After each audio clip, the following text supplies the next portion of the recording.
Telangana CM ఉన్నత స్థాయి సమావేశం. ప్రజాపాలన అప్లికేషన్లపై రేవంత్ రెడ్డి సమీక్ష.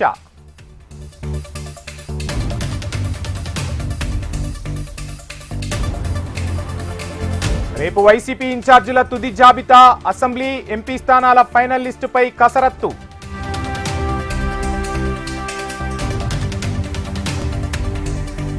హిందూపురంలో మంత్రి పెద్దిరెడ్డి వర్సెస్ ఎమ్మెల్యే బాలకృష్ణ.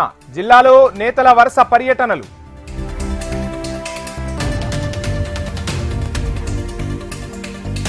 హీటెక్కిన బెజవాడ రాజకీయం. కార్పొరేటర్ పదవికి కేసినేని శ్వేత రిజైన్.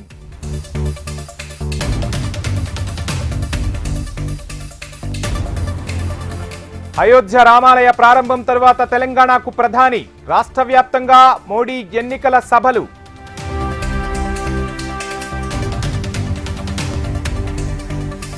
పార్లమెంటు నియోజకవర్గాలకు ఇన్ఛార్జీల నియామకం. పలువురు నేతలకు బాధ్యతలు అప్పగించిన బీజేపీ అధిష్టానం.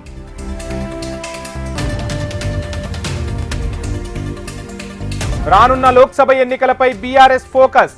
నిజామాబాద్ ప్రజాప్రతినిధులతో సమావేశం. నేడు ఏపీకి కేంద్ర ఎన్నికల సంఘం అధికారులు. రేపు రాజకీయ పార్టీల నేతలతో ఈసీ బృందం భేటీ.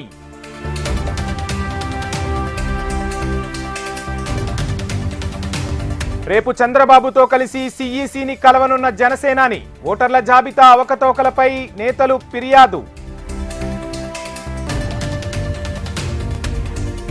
హుస్నాబాద్లో మంత్రి పొన్నం ప్రభాకర్ కు క్యాంపు కార్యాలయం కేటాయింపు. కుటుంబ సమేతంగా గోమాతకు ప్రత్యేక పూజలు చేసిన మంత్రి.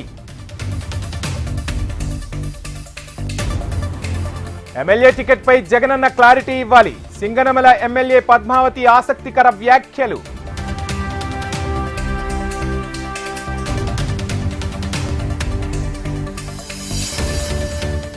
ముస్లిం పెళ్లిలో హిందూపురం ఎమ్మెల్యే బాలకృష్ణ సందడి. అందరినీ పలకరించి ఆశ్చర్యపరిచిన బాలయ్య.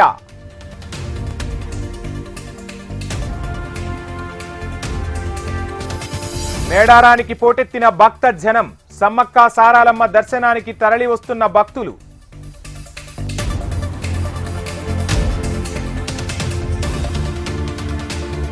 కడప జిల్లా తిప్పాయపల్లెలో వింత ఆచారం. పొంగళ్లు వండుకొని మొక్కులు తీర్చుతున్న మగవాళ్లు.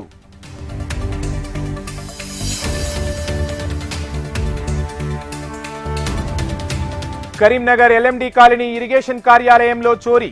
5 కంప్యూటర్లతో పాటు బీరువాలోని ఫైల్స్ మాయం.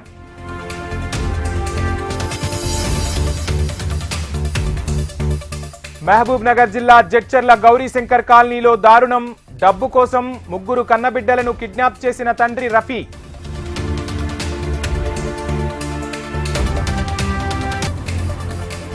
ఉమ్మడి ఆదిలాబాద్ జిల్లాలో ఈకేవైసీ కష్టాలు. టోకెన్లు అందకపోవడంతో రాస్తారోకో.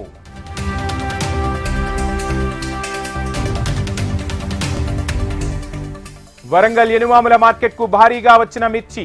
ఒక్కసారిగా ధరలు తగ్గించిన వ్యాపారులు, రైతుల ఆందోళన.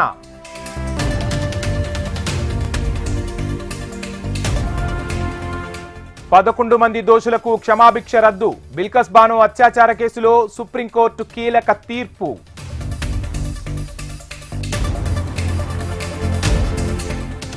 బీజేపీని గద్దె దించాలని ఇండియా కూటమి ప్రణాళికలు. 400కు పైగా స్థానాల్లో ఉమ్మడి అభ్యర్థిని బరిలోకి దించాలని ప్లాన్.